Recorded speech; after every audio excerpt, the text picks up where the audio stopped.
fine, I assume. Yeah. All right. Okay. Yeah. So thank you, Ali, for organizing this seminar and inviting me. Super glad actually to see you all on Zoom. So I'm going to talk about this line of work on using sum of squares optimization to design algorithms for clustering problems in statistics. And this is based on like a bunch of works, but mostly like some joint works with my student Anish Bakshi at CMU, and my collaborator Jacob Steinhardt at Berkeley. So before I tell you all about this, let me give you like a very short prologue of what's to come. So I know like this audience is rather diverse. Some of you might actually work on algebraic geometry, real algebraic geometry, some optimization.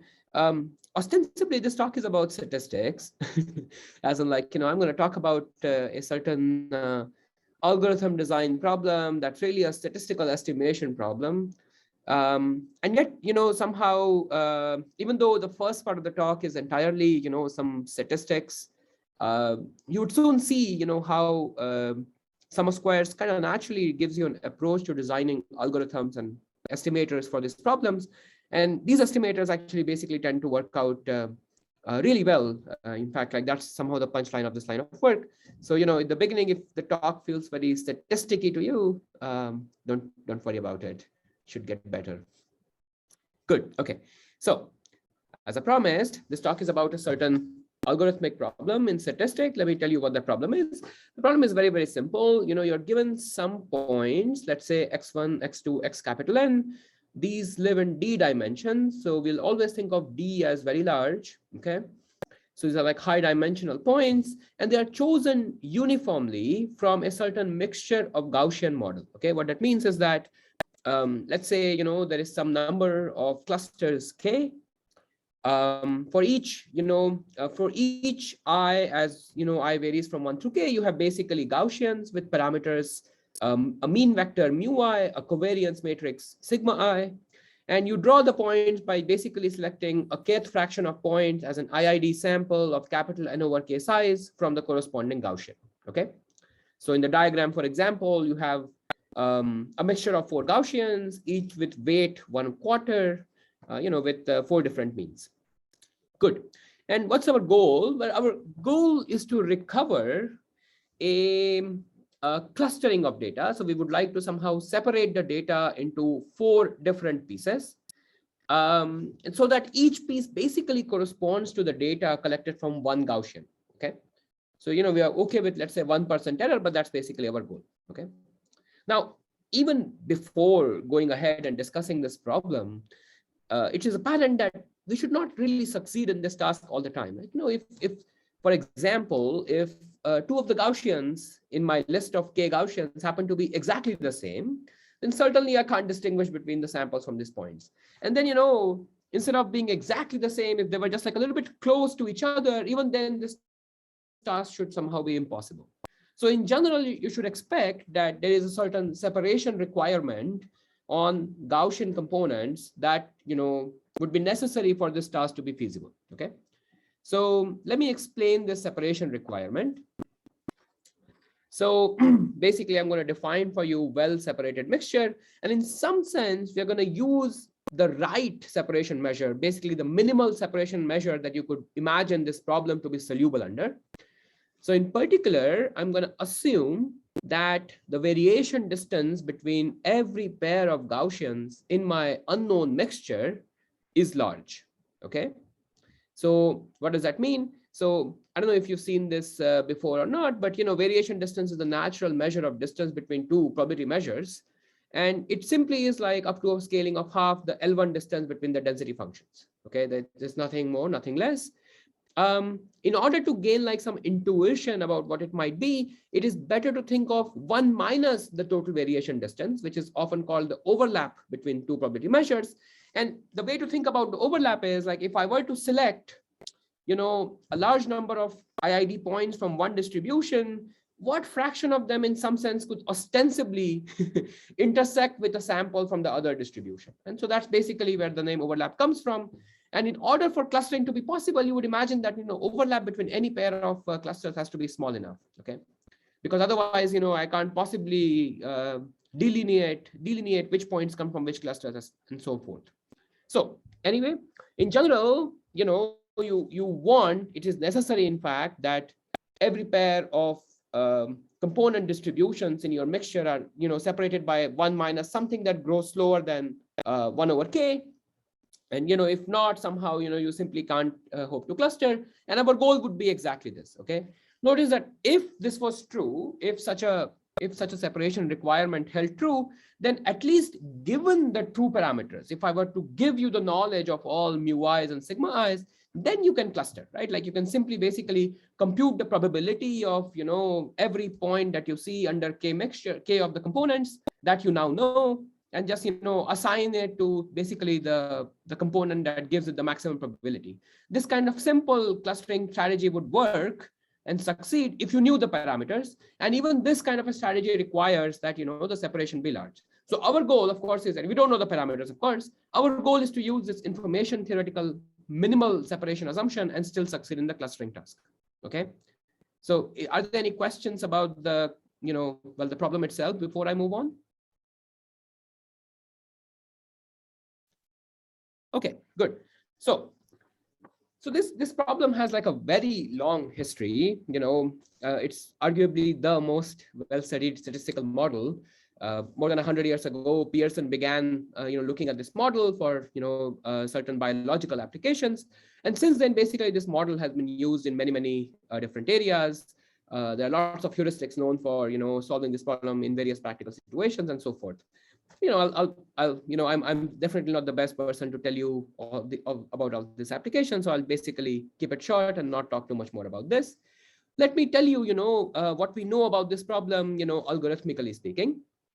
So, in order to tell you what happens to the, algorithmic component, or like the algorithms for like solving this problem, it's somehow useful to split into two possible cases. Okay. The first is a special and simpler case that itself somehow occurs in lots of applications.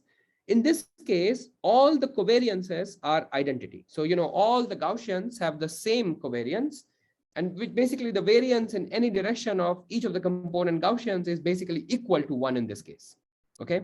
So more generally, spherical is used to refer to the case where your covariances are scalings of identity instead of identity. But, just let's think about identity for now. Okay. So in the spherical case, if you ask what does it mean for pairs of Gaussians to be separated in total variation distance, it turns out that this is actually very easy to characterize. This is entirely determined by the L2 distance between the pairwise means. Okay. So in particular, so remember we had this separation condition that the total variation distance between every pair of Gaussians, should be 1 minus little of 1 over k or something. Well, that translates into simply a L2 separation requirement between all the pairs of means. Okay. So now, therefore, we can simply try to understand the complexity of algorithms, or what we know about this problem, as a function of the minimum pairwise L2 distance between the means. Okay. So that's basically what I'm going to draw on this graph ahead of you. Okay. So, like the whole area of designing algorithms for learning spherical mixtures of Gaussians was begun in this very cool work of Sanjoy Dasgupta from 1998. And, there was basically a quick succession of very interesting ideas that culminated in this final work of Wempala and Wang from 2002, that basically gave an algorithm that succeeds whenever the separation between every pair of means is at least k to the 1/4. Remember, k is the number of components here. Okay. So that's basically this polynomial time algorithm on this diagram. And basically no other algorithm was known in this direction except a certain exponential time algorithm. In fact, it's a d to the k factorial time algorithm that exists, in a slightly more general setting. So basically, upshot being like, if you go below the separation of k to the 1/4, there was no known algorithm that succeeds in polynomial or quasi-polynomial or even any sub-exponential time in the parameters d and k. On the other hand, you could ask, for what minimum separation do polynomial sample algorithms exist? And when is it even meaningful to ask this question? And it turns out that the threshold, the statistical threshold at which you can expect polynomial time algorithms to exist, turns out to be square root of log k. So in principle, you could have a efficient algorithm in the range between square root log k and k to the 1/4, even though it wasn't known for this time. And basically what we did about 4 years ago, which is somehow the beginning of this line of work that I'm telling you today about. This was joint work with Jacob Steinhardt. And basically we gave an algorithm that interpolates this regime between k to the 1/4 and square root of log k. In particular, at the threshold, the statistical threshold, this algorithm that we discovered runs in time quasi-polynomial, for k that grows with the dimension. If k is constant, then of course it's a linear time algorithm. But for like anyone when the number of components k is very large, this algorithm basically runs in quasi-polynomial time. And in fact, it's a result that more generally gives you a d times k to the 1/epsilon time algorithm if the pairwise separation between the means is at least k to the epsilon. Okay, so that's the result, for clustering spherical mixtures of Gaussians. Now, around at the same time, there were a few independent related works. Hopkins and Lee also obtained a similar result for mixtures of Gaussians. And there was a different algorithm of Diaco-Nicolas, Kane, and Stewart that also obtained a similar result. But I'm going to focus, today's exposition on, the algorithm that Jacob and I invented. Okay. Any questions before I go on?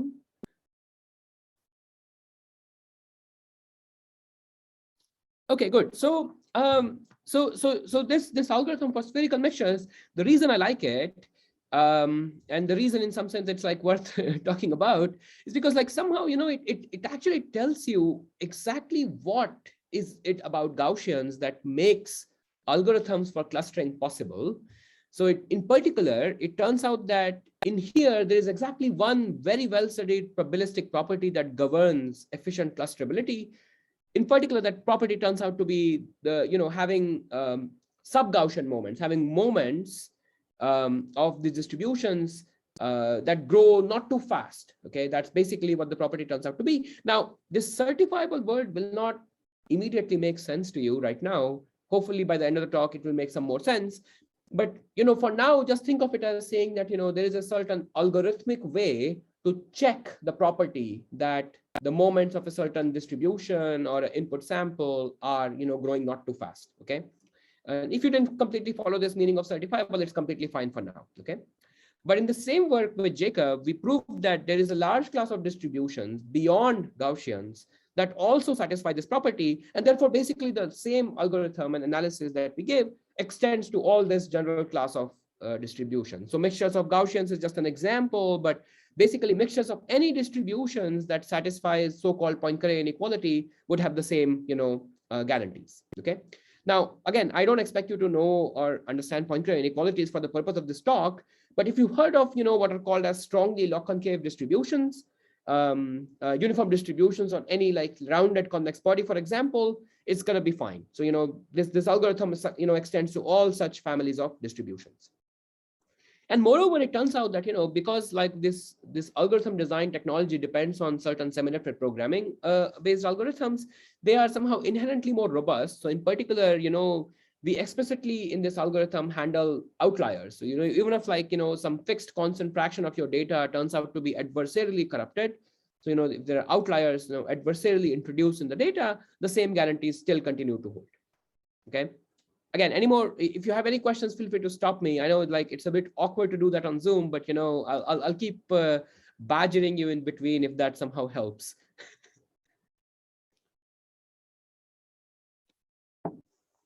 Okay, good. So that's basically the spherical case. Let me tell you a little bit about the non-spherical case. So by non-spherical case, I just mean the case when, the component covariances can be completely arbitrary. Okay, so this time you have no guarantee on, whether they are identity or not. So it was like a long time open question to somehow, handle this arbitrary or like non-spherical, mixtures of Gaussians case. And about 10 years ago, I guess 12 years now, there was a sequence of works that basically made the breakthroughs on this. So the culmination of this line of breakthrough works was a d to the polynomial in k time algorithm. that basically, succeeds in learning mixtures of K Gaussians, whenever the parameters have some minimal separation between them. Okay. Now that's all fine. It's great. But unlike the previous slide, this time the algorithm is like rather brittle. It's brittle in the sense that it relies on it relies on the fact that moments of Gaussian distribution satisfy certain polynomial relationships, like there's algebraically related, and this algorithm strongly exploits these algebraic relationships.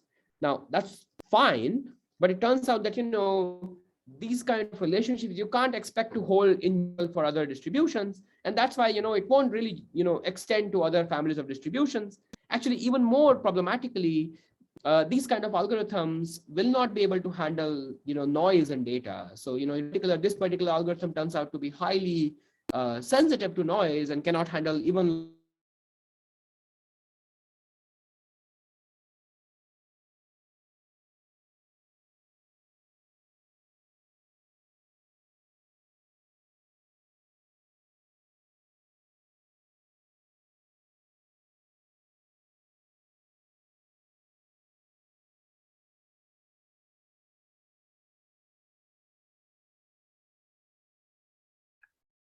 So looks like we don't hear you.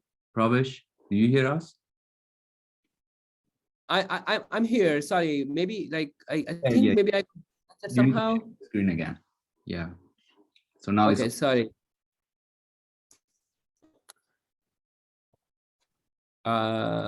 Sorry about that.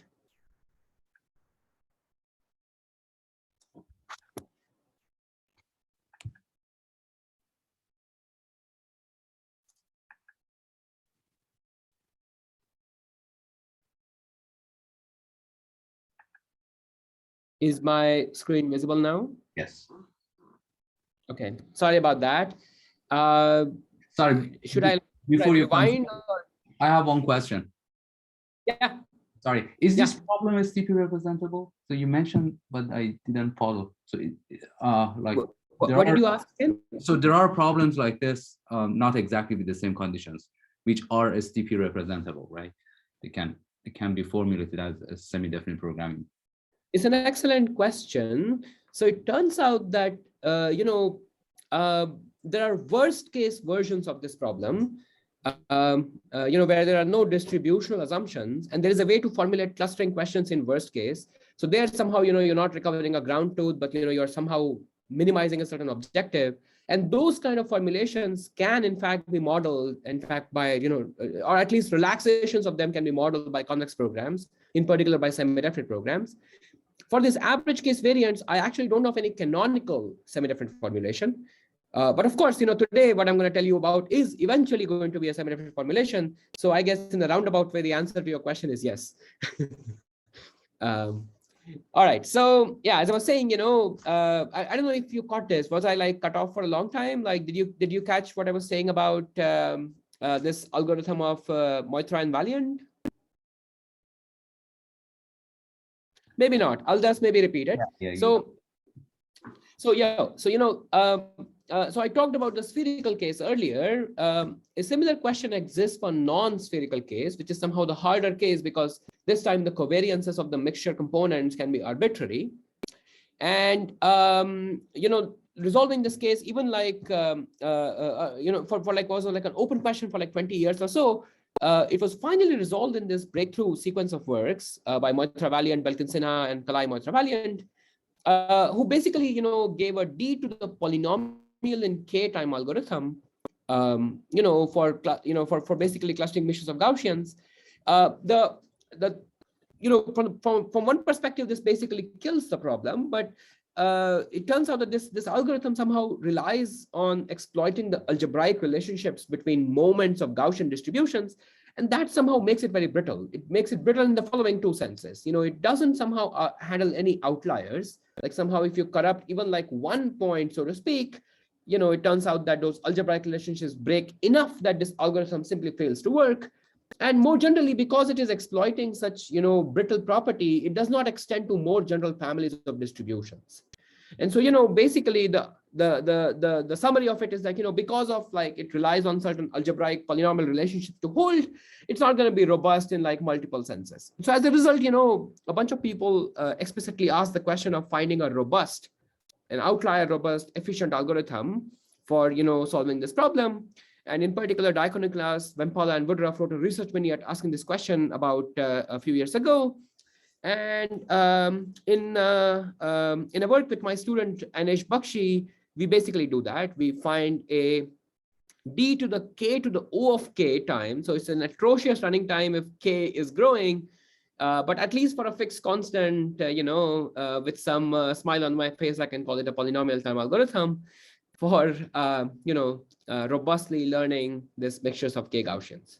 Okay, so but I guess even more than the result, I think it has the same kind of nice properties that the spherical mixture learning algorithm previously had. This time, the proof abstracts out two neat and very well studied properties of distributions in a high dimensional probability that governs the success of this algorithm. And as a result, it extends to mixtures of any distribution that satisfy these properties. So the two properties are hypercontractivity of low degree polynomials, in fact, just degree 2 polynomials, and a certain anti-concentration property. So it's like a little bit like saying that, if you look at Gaussian distributions, they have both these properties. Low degree polynomials of Gaussians are well concentrated in some sense. So there is a certain concentration property captured by hypercontractivity inequalities. And then there's an anti-concentration inequality, which is like saying that, Gaussian distributions, when projected to a single direction, cannot, remain constrained to a small interval for too often. It turns out that, this combination of concentration and anti-concentration properties are precisely both required and enough for these clustering algorithms to exist. Okay, so basically, yeah. So like it's this is an algorithm that has similar properties, like in the spherical case, in that it clearly tells us what properties govern the existence of it. Again, this time, so this you can see it's a very popular research direction. So such a result was also similarly proven by in a separate work by Diaconniclas, Hopkins, Kane, and Karmalkar. Their algorithm was a little bit worse in running time, in the sense that running time was d to a tower of exponentials in k, but the tower is polynomial size in k. So it's like polynomial time for any fixed constant k. But yeah, that's so to that extent, it's a similar-ish result. Yeah, so I guess these two are maybe the main things I'll talk about a little bit more today. But it turns out that there is something even more you can do here.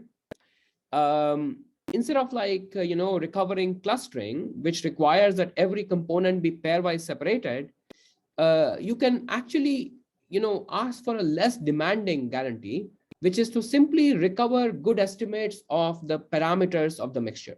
So now, in principle, you can expect to recover the parameters of Gaussian mixtures even when you cannot cluster points drawn from them. So it turns out that for this more general problem, the previous two results serve as somehow a starting point. And very recently we were able to build on them to basically give a full resolution of this question of robust learning of parameters of a Gaussian. I will not talk too much about this result today because it somehow requires way more setup. But yeah, it's somehow a collection of this research direction to have this robust learning algorithm for parameter learning after all.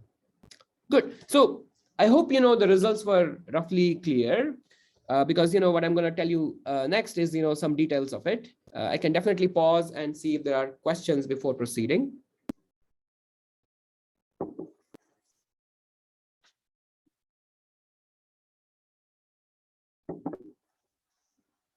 Okay, so let me tell you what I'm going to do in the remaining part of the talk. I've talked about clustering mixtures of Gaussian. So first, in order for us to understand what clustering even means, we need to have some kind of a geometric understanding of what total variation separation means for pairs of Gaussian distributions. And so this would be like a very standalone discussion, and hopefully you'll enjoy it because there are some nice geometric pictures in this part of the talk. So I'll tell you about that. So at least the problem would have more geometric flavor for you at that point. After that, I'll tell you at least some ideas that go into solving the spherical case, the first result I talked about. And, I'll basically entirely focus on the spherical case in order to somehow show you how the sum of squares method, or like the sum of squares semi-definite programs, play a role, into getting these results. Okay. So I'm not going to be able to tell you too much about the details of the non-spherical clustering. Good. So let me talk about, what does it mean, geometrically speaking, for, parameters of mixtures of K Gaussians to be separated in total variation distance. What does it mean for the total variation distance to be large? So, let's call each of the K components D sub i's, just so that, I don't waste too many words. What I want to tell you is basically a trichotomy, so to speak, of geometric separations that completely characterizes total variation separation. Okay, so in particular, I want to prove to you that, or at least tell you that if a pair of two Gaussians is separated in total variation distance, as in their total variation is 1 minus something like 1 over k, if and only if at least one of the following three geometric modes of separation hold. Okay. The first one is going to be what I'll call mean separation. And it simply means the following. Okay. So by the way, like in order to understand this diagram, so I'm going to draw them in 2D. So think of them as like 2D Gaussians. The center of this ellipsis basically is like, the means of the two Gaussians. So there's a red Gaussian, there's a green Gaussian here. And the ellipse basically gives you like the covariance matrix. So I'm simply like, describing the ellipse, associated with the 2x2 covariance matrix of each of the Gaussians. So that's how you can interpret these diagrams. Anyway, so I'm going to say that two Gaussians are mean separated if there is a certain direction along which their means have a distance which is large compared to the sum of the standard deviations in that direction. Okay, so this was a mouthful. So let me repeat it in notation. Okay, so there is a direction V such that if you take the distance between their two means, so mu I minus mu j projected to direction V, if you take, let's say, the square of this distance, then this is large precisely by some delta square factor, that's like a parameter controlling how large, times the sum of the variances in direction V of the two Gaussians. Okay, does that make sense? So, geometrically speaking, there is a certain hyperplane such that, in the normal direction to it, the two Gaussians are separated. Okay, so that's what I'm going to call mean separation. And, in fact, most of the work in the past has focused on this case because it happens to be somehow easier to deal with. The natural separation is like L2 distance here. It, turns out like, you can do lots of clever things algorithmically speaking because there is like L2 geometry going on here. But it turns out that this is not the only way that two Gaussians can be total variation separated. Here is a different way. Okay. Here again, I have red and green Gaussians. And notice that their means are exactly the same. So, the centers of the two Gaussians are exactly the same. So their means are absolutely unseparated. And in fact, in the horizontal direction, their variances are exactly the same. So, it's not like their variances in every direction are different. But there is one direction, namely in this diagram, the vertical direction, where the variance of the two Gaussians are multiplicatively different. So, the variance of the first Gaussian in direction V is delta times larger than the variance of the second Gaussian in the same direction. Okay. So it turns out that this is also enough to get total variation separation. This also, implies that the two Gaussians are separated in total variation distance. And, it turns out that, one very important special case of this mode of separation is when one of the Gaussians basically has zero variance in some direction. So basically, the covariance has a kernel in direction V, while the other covariance has basically, a non-zero variance.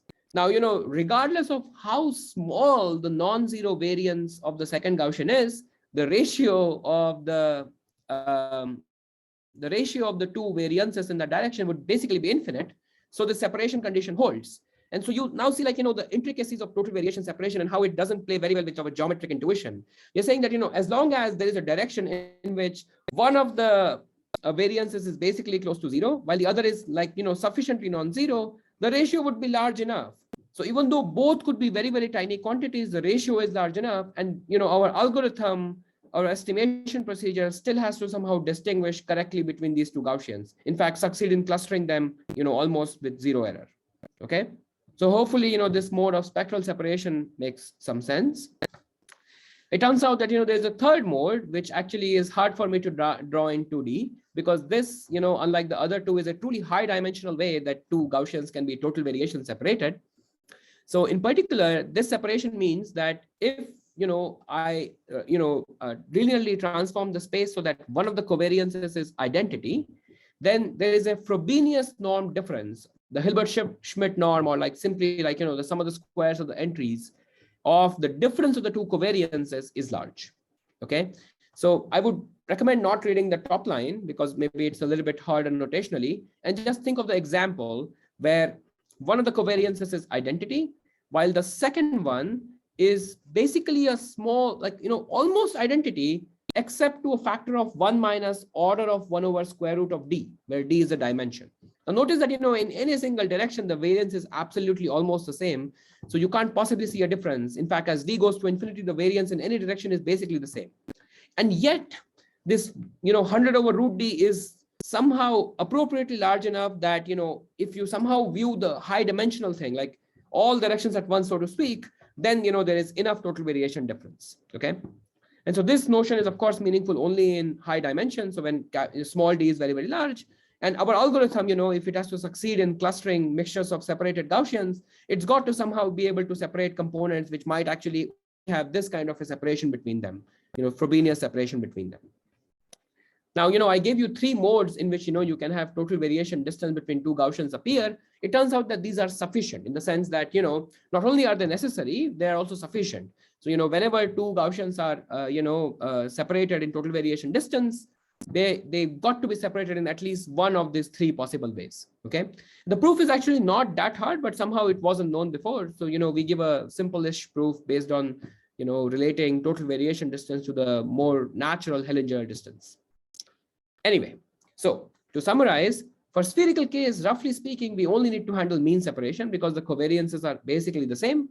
For non-spherical case, we must somehow also handle the spectral separation and the so-called relative Frobenius separation. Okay. So anyway, if you take nothing else from the talk, you at least remember some pretty pictures about what describes the total variation separation between a pair of Gaussians. Good. All right. So as I said, I'm basically going to focus on this algorithm design method that uses sum of squares SDPs. And I'm going to tell you only about the spherical case today. Okay. And, I'll tell it to you in a way that probably gets you some understanding of why, we are only utilizing sub-Gaussianness, or the fact that moments of Gaussians are upper bounded in this, algorithm. Okay. Good. So in order to somehow see how this algorithm arises, one way I'd like to describe it is to think of it as an algorithm that, your complexity theory colleagues will come up with.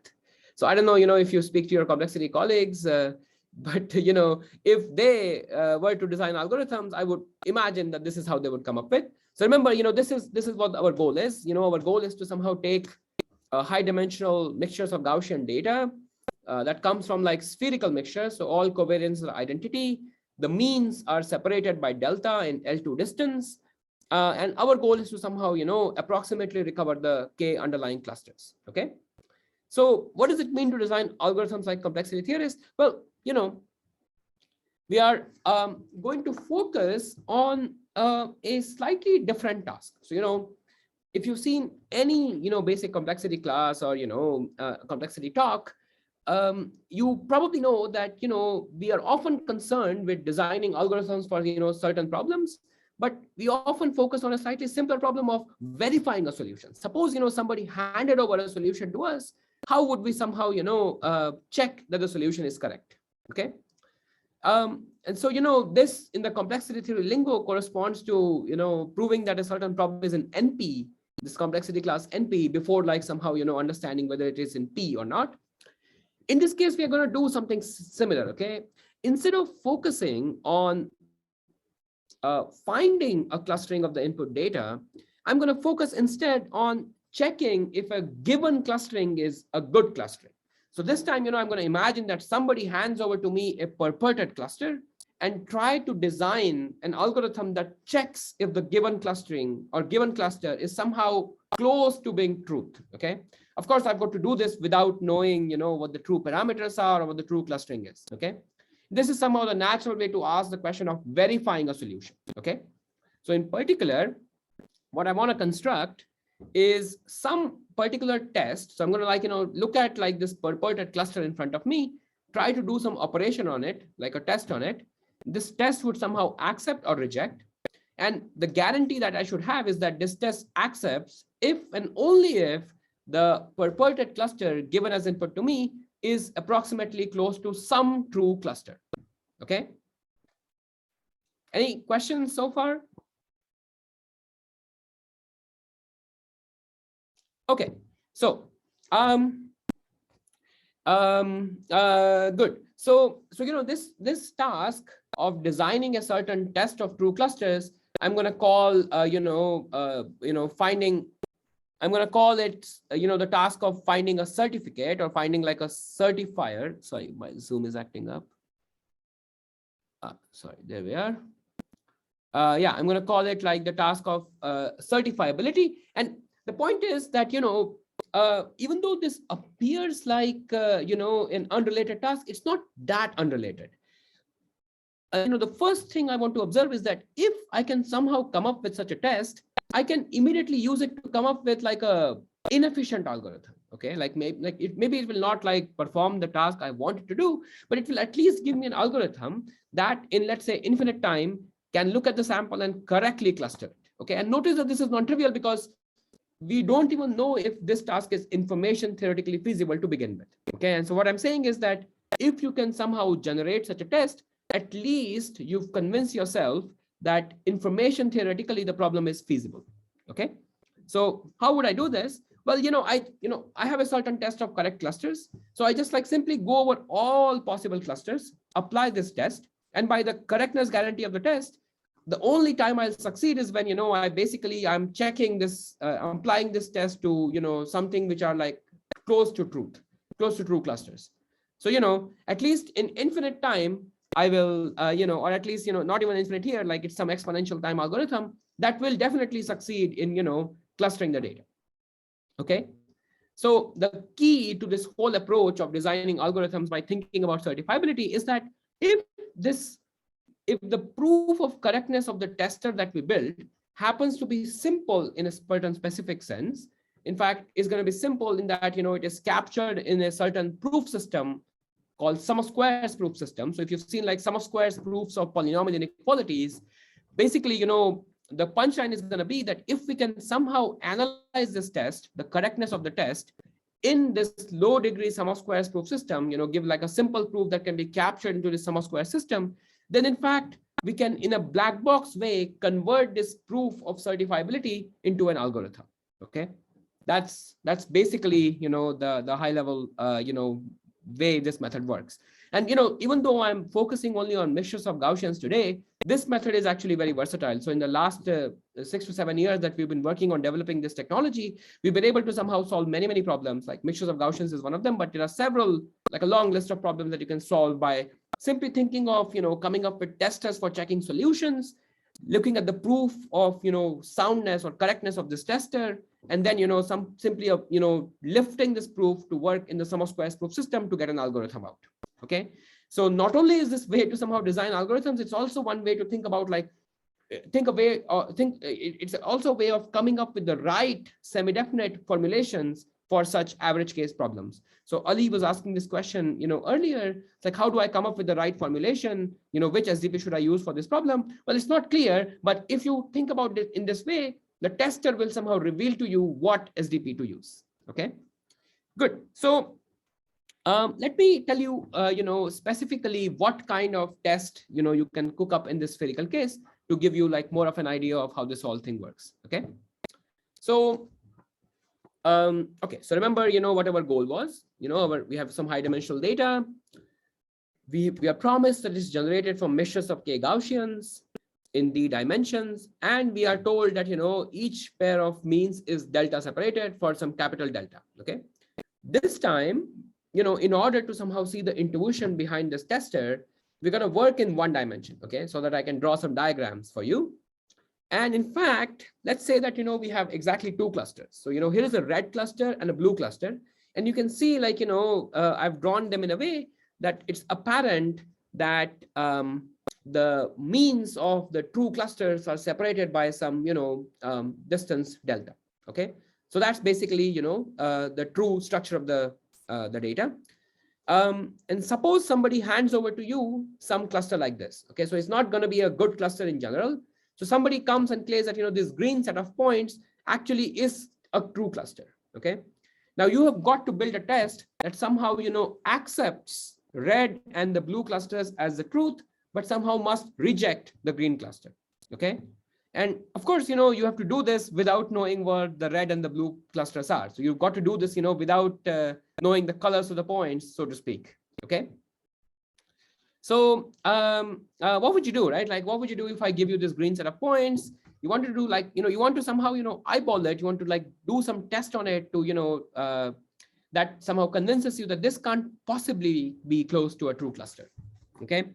So, just eyeballing the green cluster and, like, somehow looking at it and seeing how it's potentially different from the red or the blue set of points tells you something interesting, actually.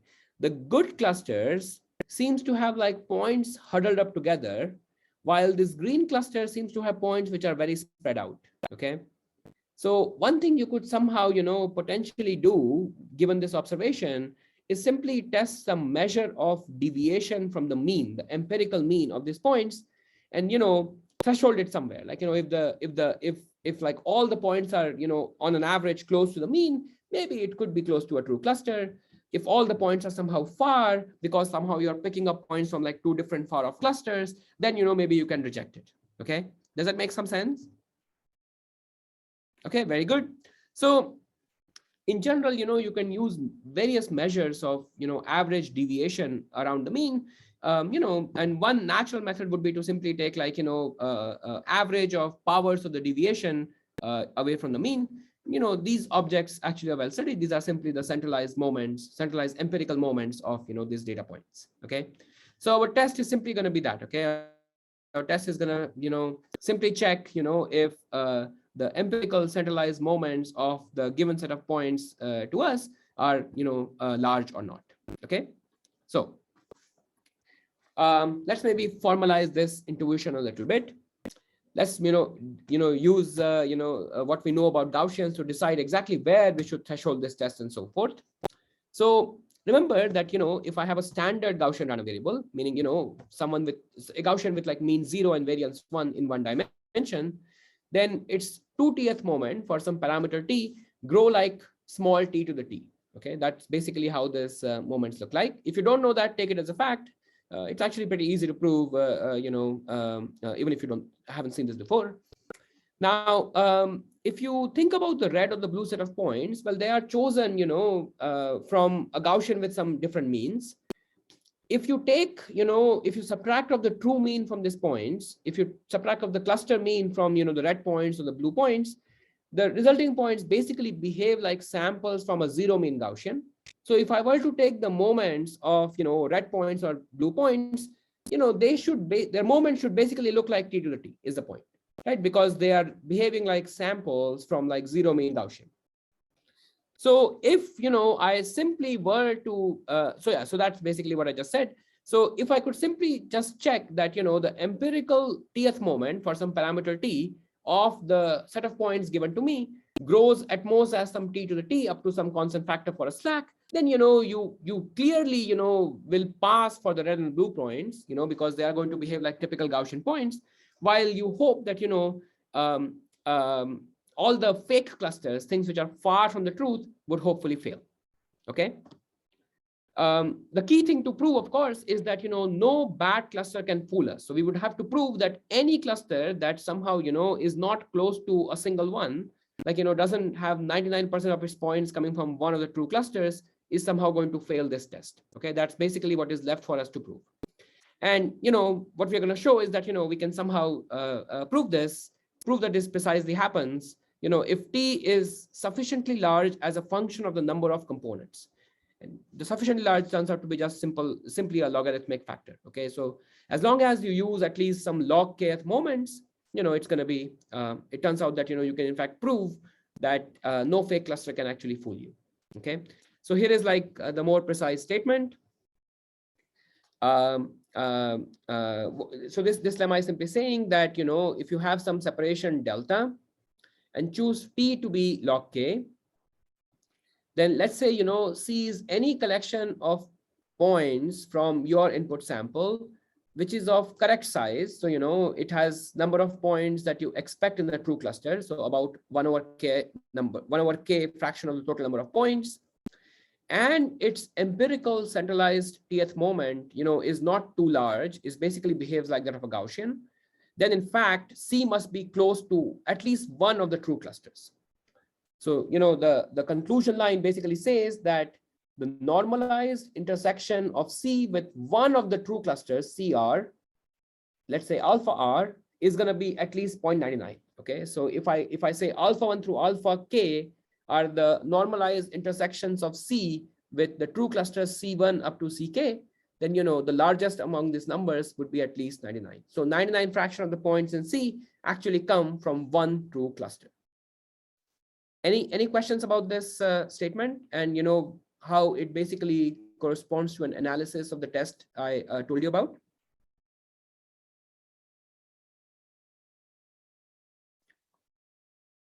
Okay, so I actually have a proof of here, but I'm going to skip it because I feel like I won't have enough time.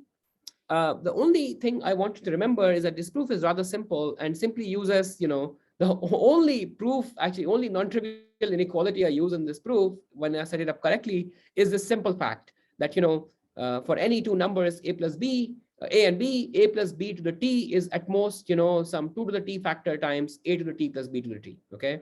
So I'm going to call it the power triangle inequality if I had to give it a name or something. Okay. But that's basically all I'm going to use in this proof. So it's a very simple proof. Something that I could actually write in like 3-4 slides. But I'm not going to do it for you. It turns out that this kind of an idea, even though I drew the picture in one dimension, is actually extendable to high dimensions with not that much effort. The idea remains more or less the same. And if you observe, all we needed in this argument is that the empirical centralized moments are upper bounded like that of a Gaussian. So that's the only fact I use. So in principle, the same argument should work as long as, I have a mixture of distributions for which this, upper bound on moments actually hold. And, this is a much larger class of distributions than Gaussians. These are called as sub-Gaussian distributions, if you know what those are. Okay. Anyway, so that's basically our tester. And what I want to do in the remaining, 5 to 7 minutes or so is to show how actually, the same test actually yields an algorithm. Okay. I'm also going to be like rather quick about this, but I hope that you will actually still see how it all plays together. So the first step in converting this tester into an algorithm is to rewrite the hypothesis and conclusion of the analysis lemma for our tester as inequalities of polynomials. Okay. So this was the lemma I wrote down for you, that if C is any collection of 1 over k fraction of the input points with empirical 2th moments, which are not too much larger than that of a Gaussian, then C is close to one true cluster. Okay. I'm going to rewrite this, both the assumptions 1 and 2 and the hypothesis, the last line, so the conclusion, the last line, as polynomial inequalities. Okay. So what I'm going to do is replace C, the purported cluster given to me, by its indicator variables. So W1 up to W small n are variables that take values 0 or 1. Wi being 1 means that the ith point is included in this set C. 0 means that it's not included. So it's simply the indicator vector of set C in the input sample. And then notice that I can write down, the conditions 1 and 2 as simply some polynomial checks in W. So wi square equals wi means that, wi are 0 or 1. Sum of wi's is capital N over K, basically is the size constraint on capital C. And, the second condition here simply writes down the empirical moment upper bound like we discussed. Okay, very good. Now, if you follow all of this, there's still the question of how do you write, the conclusion as some polynomial inequality in W's.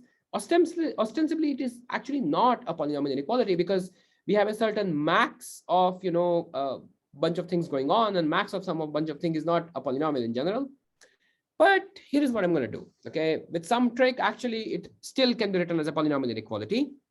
So let W of Cj be basically this linear polynomial in W that counts the normalized intersection of the points indicated by W with the jth true cluster. Okay, so that's W of Cj. Then, I'm going to replace the conclusion by sum of squares of W's being at least 0.99.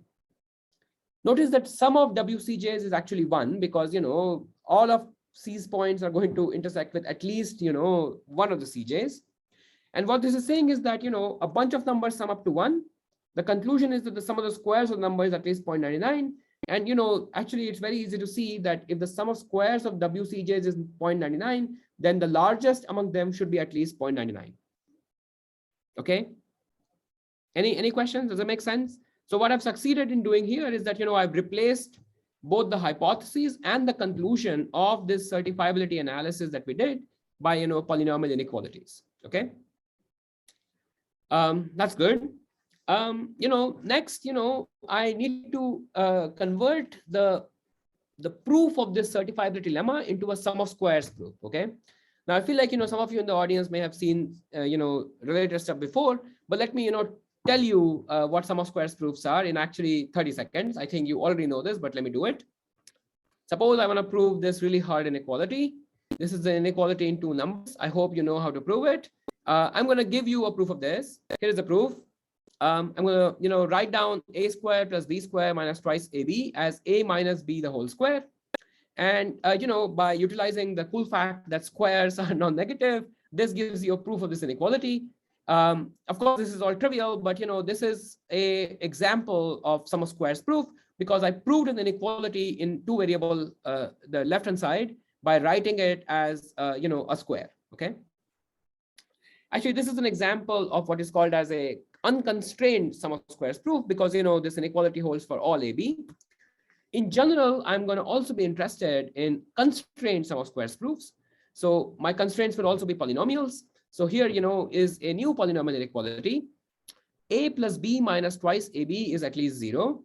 Whenever a square is a and b square is b. Basically, this is saying, and again, you can see a proof of this pretty easily, but I'm going to give you a proof of it, which I like, which is that, I can write this as a minus b the whole square. This basically generates squares of a and squares of b, which I need to cancel out. And the addition of a minus a square and b minus b square does precisely that. Okay. Now I'm going to call it a constrained sum of squares proof because the right hand side here is a square expression plus something that lives in the ideal defined by the input constraints. Okay. That's it. That's all you need to know to describe sum of squares proofs. In general, I'm going to measure complexity of these proofs by basically, the degree as a polynomial of the right-hand sides. So, I'm going to say that, both these proofs are degree 2 because the right-hand sides of both the inequalities I proved are, degree 2 in A and B. And it turns out basically the punchline for us that somehow relates this to algorithms is that whenever there are low degree proofs, they can be found efficiently via semidefinite programming. Okay. And, perhaps most relevant to what we did is that many inequalities that we actually work with actually tend to have, low degree sum of squares proofs. So, we use the power triangle inequality in our proof earlier that has a low degree sum of squares proof, but many more inequalities over time have been shown to have sum of squares proofs. In the last few years, we've confirmed that Cauchy-Schwarz inequality that you know about, more generally Hurner's inequality, even more complicated probabilistic inequalities like hypercontractivity and isoperimetric inequalities actually have sum of squares proofs. And because, they appear naturally in design of analysis of algorithms, they basically give us ways to design new algorithms. Anyway, so our argument, that I only like flashed by you, uses power triangle inequality. So it, basically immediately is low degree sum of squares, not much to do there. So we actually have a simple proof. And it turns out that this basically is enough to get an efficient algorithm via a basically black box transformation, okay? So I'm only going to show you this lemma. I had a couple of slides, but I'm running out of time. So I'm simply going to show you this lemma and, invite you to check out a proof of it in a source I'll just show you. So basically, it turns out that there is a black box theorem. You can show that whenever there is a certifiability lemma, which can be phrased as, polynomial inequalities in the way we did today, that has a sum of squares proof of degree at most t in d variables, then basically you can find, you can basically, find a solution to the polynomial inequalities, so to speak, in d to the O of t time. And the solution to the polynomial inequalities in our case are simply clusters. So we basically solve the clustering problem in this case. Okay. So the upshot is that there is basically a black box algorithm that translates our certifiability proof into efficient algorithms. Okay. So I'm going to skip these slides and just like, summarize, this whole approach of designing algorithms for you. We basically, encode finding the subset of samples that passes the checker we built as a polynomial inequality constraint program. We relax it and basically solve this on an SDP that did not even write down for you, but it comes naturally from the tester. And it turns out that there is a natural and basically, black box rounding algorithm for the semidefinite program that allows us to prove this lemma on the previous slide and gets us an algorithm. Okay. Now I was rather fast in telling you all of this, but this, as I was hinting at before, is a very general approach. And you can read more of this, in a book that we wrote recently with Noah Fleming and Tony Pitassi. Chapter 4 of this in particular, discusses this application that I told you about today. Okay. There are lots of, very cool questions in this area, and, I'll just like flash this slide for you and, invite you to think about them. In particular, for even the question we saw today, the question of finding faster algorithms, better dependence on TV distance, and, going beyond clustering problems is like, widely open. This approach in particular can be applied to many other problems. So applying it to other problems is also a fantastic new direction. Let me stop here. Thank you for your attention, and see if you have any questions. I do have to leave in like 3 or 4 minutes or so. So, but I can still hang out. All right, let's thank Pravesh for this fantastic talk. We have a few minutes, like 3 minutes for questions. Any question?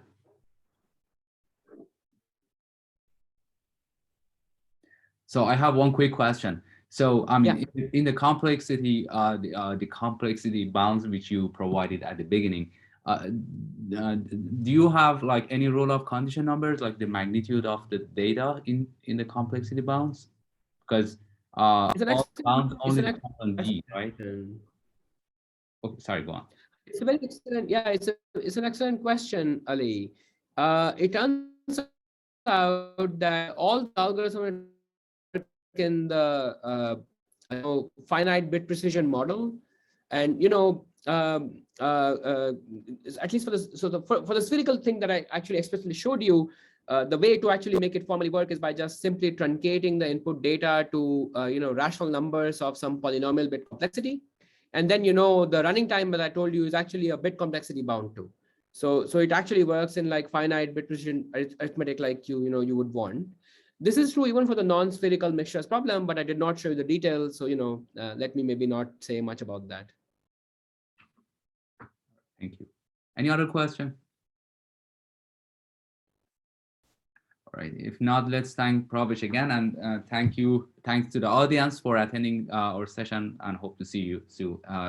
Hope to see you soon next week with the next speaker. Thank you very much. Thank you. Have a good day. Bye.